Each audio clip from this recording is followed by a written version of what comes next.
राम राम, जय हिंद।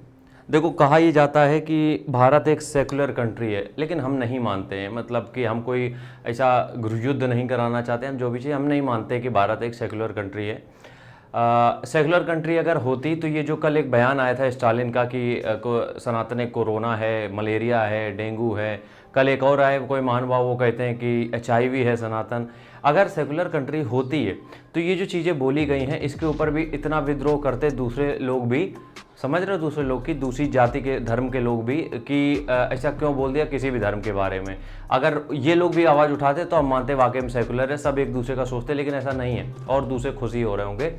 जब नुपुर शर्मा का केस आया था तो उन्होंने एक कोई कोट किया था किसी लाइन को, बस उसके अलावा कुछ नहीं।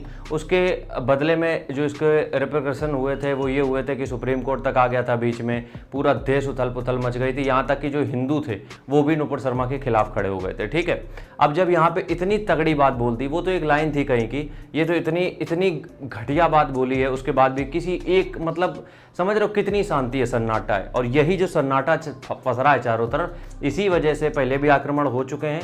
वैसे उखाड़ कुछ नहीं पाए थे, आक्रमण होने के बाद भी मंदिर टूटे थे, वो दोबारा बन जाएंगे उसका कोई नहीं है, उखाड़ कुछ नहीं पाएंगे। लेकिन ये बोल ही इसलिए पा रहे, इनकी औकात इसलिए इतनी बढ़ रही है क्योंकि जो हिंदू धर्म है वो ये 4 हैं, ब्राह्मण क्षत्रिय वैश्य शूद्र, इनमें 36 जातियाँ और हैं, तो वो आपस में अपने लड़े पड़े।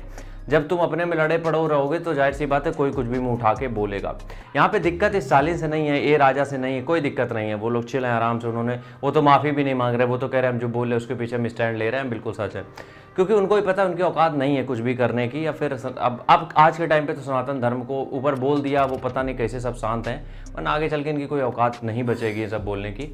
मेरा मतलब कहने का यहाँ पे ये है कि लोग कहते हैं कि पढ़ाई वाले लड़कों को इन सब चीज़ों से दूर रहना चाहिए, बिल्कुल दूर रहना चाहिए। बस हम इतना सवाल पूछ रहे हैं, अगर इससे दूर रहना चाहिए तो जो नुपुर शर्मा का केस था उससे भी दूर रहते, नुपुर शर्मा का जो केस था उससे भी दूर रहना चाहिए। जब इससे दूर हो तो मेरे कहने का मतलब है ये जो सेकुलरिज्म का झंडा सब घुमाए फिर रहे हैं, होता कुछ नहीं है, ये कुछ नहीं होता है। मेरे अभी कमेंट बॉक्स में 2-3 आएंगे जो मुस्लिम भाई मेरे खिलाफ कुछ बोलेंगे, हमें बिल्कुल एग्री, हम कोई दिक्कत नहीं, क्योंकि हम किसी धर्म के खिलाफ तो बोल नहीं रहे, हम सिर्फ अपनी चीज़ों के पास बोल रहे हैं कि हम लोग इतना टॉलरेंस है हमारे अंदर कि हम ये सब चीज़ें झेल जाते हैं। यहीं अगर कोई दूसरा धर्म होता, पूरे देश में सिविल वॉर चल गया होता, हम लिख के दे रहे हैं सिविल वॉर चालू हो गया होता। लेकिन अभी तुम देख रहे हो कहीं कुछ नहीं है, पूरे में शांति है। और वो बंदा वापस से ट्विटर पे आके लाइव आके न्यूज़ चैनल को बता रहा है कि हम अपनी बात पे स्टैंड कर रहे हैं। अब इसका क्या होने वाला है हम उसके ऊपर भी बात करते हैं। इसके ऊपर कोई बड़ी दिक्कत नहीं होने वाली है। देखो, ये एक ग्रुप है, ठीक है, ये जो स्टालिन है ये किस ग्रुप के वो है, मेंबर हैं, कहें हम इस ग्रुप के। हम इसको इंडिया नहीं कहते हैं क्योंकि इंडिया भारत बन चुका है, तो no India. India INDIA, India की बात नहीं कर रहे हम, ये एक विपक्षी दल की पार्टी की बात कर रहे हैं जो लोकसभा इलेक्शन में लड़ने वाली है अगले साल 2024 में। ये बस कुछ नहीं कर रहे हैं, ये सब ये जो बयान दे रहे हैं इससे करते क्या है, 10-15 सीटें जो होती हैं, 20 सीटें होती हैं लोकसभा की, वो मोदी जी के गोदी में डाले दे रहे हैं। बिल्कुल करेक्ट बात हम बोल रहे हैं, ये चीज़ें तुम मान के चलो। ये लोग जितने इस तरीके के बयान दे रहे हैं उतना ये लोग वोट बैंक जो है मोदी जी को दे रहे हैं। इसीलिए हम बता रहे हैं मोदी जी को जीतने के लिए उनको कुछ खुद नहीं करना पड़ता है, वो ऑलरेडी विपक्षी कर देते हैं, समझ रहे हो, वो उतना कुछ कर देते हैं कि जो वोटर है उनके पास बुद्धि होती है कि हमें कहाँ वोट करना है। तुम ये सोचो, ये बात कर रहे हैं सनातन धर्म को इरेडिकेट करने की, खत्म करने की बात कर रहे हैं। ये कह रहे हैं कि सनातन धर्म को मिटाना है, ये कुछ सुधार की बात नहीं कर रहे हैं, ये किसी चीज़ की बात नहीं कर रहे हैं, ये कह रहे हैं उसको खत्म करना है।